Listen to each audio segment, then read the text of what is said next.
Your intelligence is destroying you, not slowly, not subtly, right now, in this very moment. Your mind is running simulations of every possible disaster that could unfold in your life. And the worst part, you can't turn it off. The smarter you are, the more you suffer, and you cannot escape it. While everyone around you sleeps peacefully at night, your brain is busy calculating risks, anticipating betrayals, and rehearsing catastrophes that haven't happened yet. You thought intelligence was a gift.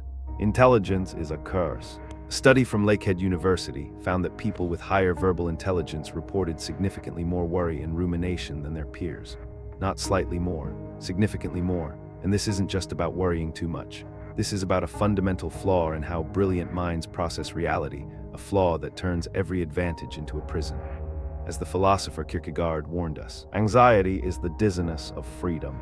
Today, we're going to explore why the sharpest minds carry the heaviest burdens, and whether there's any way to break free from the cage your own intelligence has built around you. Imagine two people standing at the edge of a cliff. One looks down and sees a beautiful view. The other calculates the exact velocity of a falling body, estimates the probability of the rock crumbling beneath their feet, and mentally rehearses 3 escape routes, all within 2 seconds. That second person isn't paranoid, they are intelligent, and they're exhausted. Your brain never stops processing threats that don't exist yet. This is what psychologists call rumination, the tendency to replay and pre-play scenarios obsessively. But here's what most people don't understand. Rumination isn't a malfunction, it's a feature of high cognitive ability. Your working memory, the mental workspace where you hold and manipulate information, is larger than average.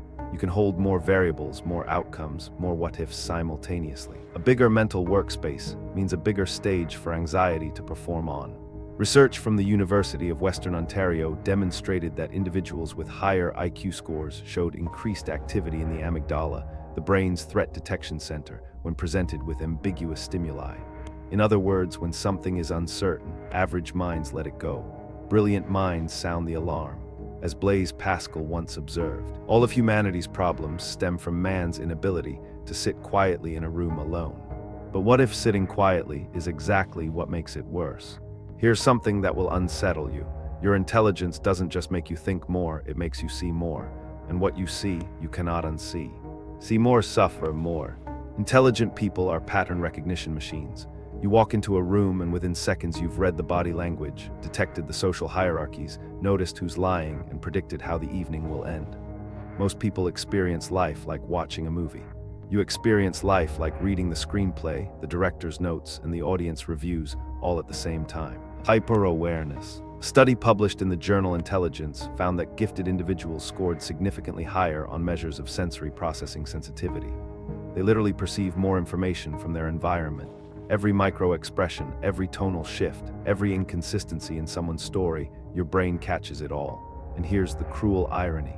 If this awareness is making you rethink how you experience the world, hit like and subscribe to keep exploring the depths of your psyche with me. There's so much more to uncover. Because this pattern recognition that makes you excellent at solving problems is the same mechanism that makes you excellent at detecting threats. The eye sees only what the mind is prepared to comprehend. Your mind is prepared to comprehend everything, including dangers that haven't materialized yet. And that leads us to something even more disturbing. There's a psychological defense mechanism that protects most people from anxiety. It's called ignorance, and you don't have access to it. Think about it. The person who doesn't understand economics doesn't worry about market crashes. The person who can't read social cues doesn't agonize over that awkward pause in conversation. The person who doesn't understand geopolitics sleeps soundly while the world edges closer to conflict. Ignorance is not just bliss, it is the most effective anxiety medication ever created. Psychologist David Dunning, yes, of the Dunning-Kruger effect, demonstrated that incompetent individuals not only fail to recognize their incompetence, they experience genuine confidence in their abilities. They walk through life with an unearned sense of security. Meanwhile, intelligent people suffer from what's called the imposter phenomenon. Despite evidence of their competence, they feel like frauds. Despite seeing the full picture, they fixate on what they might be missing. Confidence belongs to the ignorant. As Charles Bukowski put it with brutal honesty, the problem with the world is that the intelligent people are full of doubts, while the stupid ones are full of confidence. You cannot unlearn what you know. You cannot unsee what you've seen, and that is both your power and your prison. But this leads us to something even more fundamental. Most people go through life without ever confronting the big questions. Why are we here? What happens when we die? Does any of this matter? They're too busy, too distracted, too comfortable in their routines.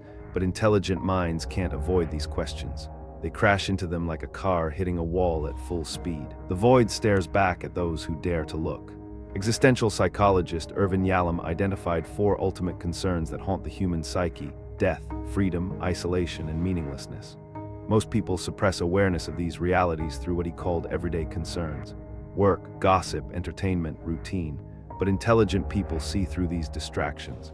They recognize them for what they are: temporary shields against the terror of existence. Intelligence forces you to confront truths that the human psyche was designed to avoid. A landmark study in the British Journal of Psychiatry found that children with higher IQ scores at age 8 were significantly more likely to experience existential anxiety and mood disorders by age 40.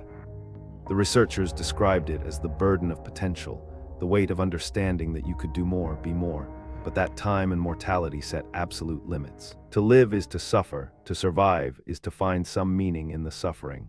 And speaking of meaning, what happens when your intelligence turns against the very structures that give life purpose? Have you ever been in a room full of people and felt completely alone? Not because no one was talking to you, but because no one was talking about anything that mattered. Surrounded yet completely alone. This is the social curse of intelligence. Small talk feels like sandpaper on your brain. Surface-level conversations drain you faster than being alone ever could. And the worst part, you can see the gap between what people say and what they mean.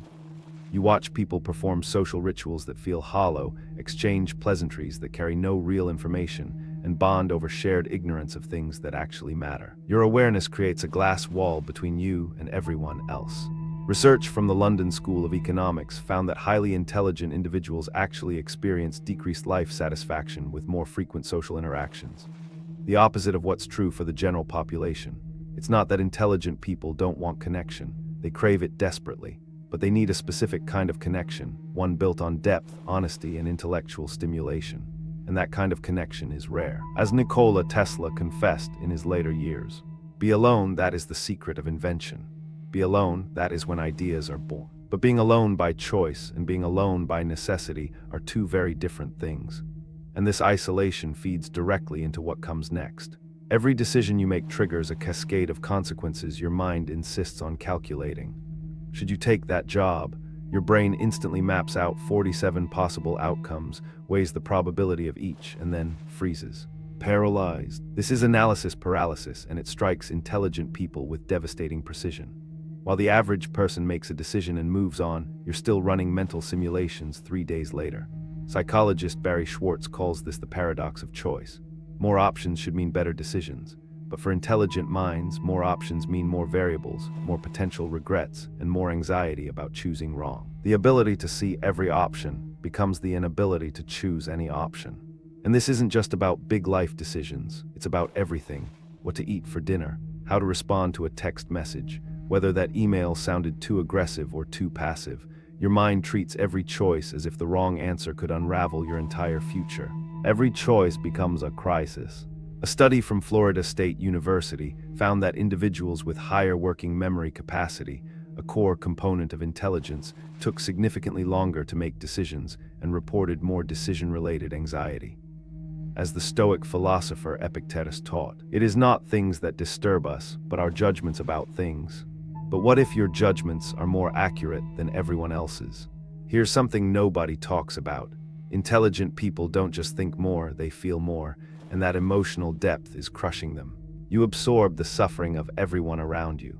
Neuroscience has shown that cognitive empathy, the ability to understand what others are feeling, correlates strongly with general intelligence. You don't just notice that your friend is sad. You understand exactly why they're sad. You can predict how that sadness will affect their decisions, and you involuntarily simulate their emotional state in your own nervous system. Your intelligence turns other people's pain into your own personal experience. This is why you feel exhausted after watching the news. This is why you can't just ignore injustice. This is why other people's problems become your problems, even when they have nothing to do with you. Research from the University of Cambridge demonstrated that individuals scoring higher on cognitive ability tests also scored higher on emotional contagion measures. the tendency to absorb the emotions of people around them. You're not just living your own life, you're living fragments of everyone else's. As the great psychologist Carl Rogers reminded us, when someone really hears you without passing judgment, it feels damn good. But who listens to the listener? This brings us to something even more painful. Your standards are killing you, not because they're too high, but because your intelligence lets you see exactly how far you are from meeting them. Perfect is the enemy. An average mind sets a goal and feels satisfied with good enough. Your mind sets a goal, immediately identifies every flaw in your execution, compares your progress to the theoretical maximum, and concludes that you're failing even when everyone else thinks you're succeeding.